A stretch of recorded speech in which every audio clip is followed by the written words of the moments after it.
Une ici. Et une autre là.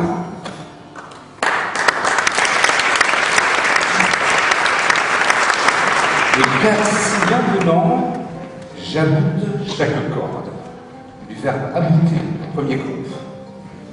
La première, puis la seconde. J'aboutis à deux cordes aboutées, c'est-à-dire deux cercles. Si en revanche, j'emboutis ces deux cordes aboutées, j'aboutis à un cercle.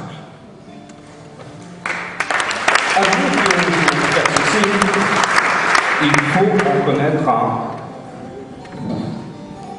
Et pour ne pas vous mettre à bout, je vais vous en expliquer un petit bout.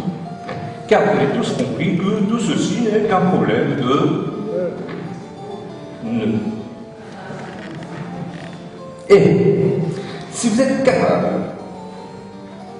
de faire disparaître un nœud, vous verrez tous par la suite que vous n'aurez plus aucun problème pour joindre les deux.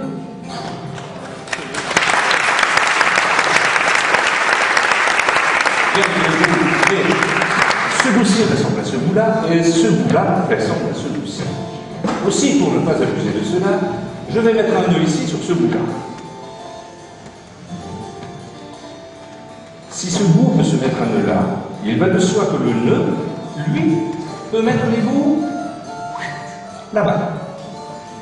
Si d'autre part, je mets un nœud là sur ce bout-ci,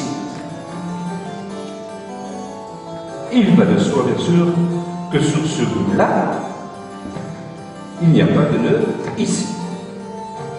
Cependant, rien n'empêche ce nœud d'aller d'ici à là et de se retrouver là sur ce bout-ci. Oui, car je vous l'ai peut-être dit, mais ce ne sont pas les nœuds qui mettent les bouts, mais ce sont les bouts. Et voici donc pour vous ce soir le célèbre tour des bouts qui mettent les bouts, et devinez où bien sûr, ici à l'autre bout. Premier bout,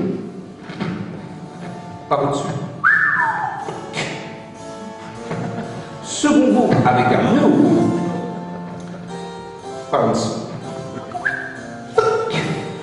Et ici bien sûr, le milieu de la corde.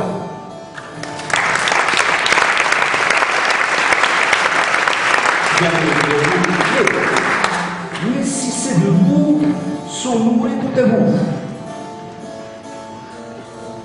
il est bien plus difficile pour ces deux bouts noués bout à bout avec un nœud au bout de mettre bien sûr les bouts à l'autre bout. À moins bien sûr d'être jusqu'au boutiste. Ce qui fait que lorsque ces deux bouts bout à bout avec un bout vont maintenant ici de bout en bout, et se retrouvent à l'autre bout, tout ceci peut former de nouveau un bout de corde ayant bien sûr un bout à chaque bout, dont un nœud et tout. Oui, car, bien sûr, jusqu'à présent, je ne vous ai fait que des tours de bout. Il est bien sûr possible de vous faire des tours qui ne sont pas de bout. Ah si par exemple ces deux bouts sont ici dans la poche, il n'est pas possible là de faire un nœud comme ça. De même que si vous avez une corde avec deux bouts ici et un nœud là, il n'est pas possible, ici, de défaire ce nœud-ci comme ça. Et s'il n'y a plus de nœud, il n'y a plus de bout. Ce qui fait que je me retrouve avec une corde sans.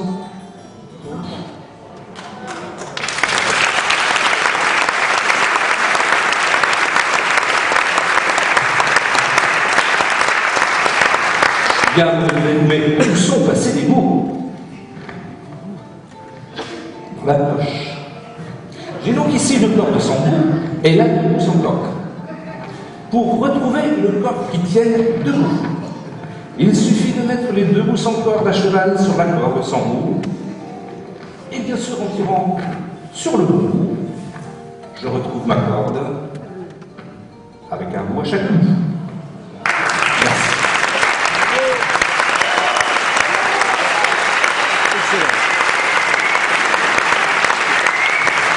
Et là, comme vous êtes un public fort sympathique, pour terminer, je vais vous faire le célèbre tour de l'accord coupé en deux et raccordé à moitié. Oui, car cette corde, comme toutes les cordes, est à la recherche de sa moitié.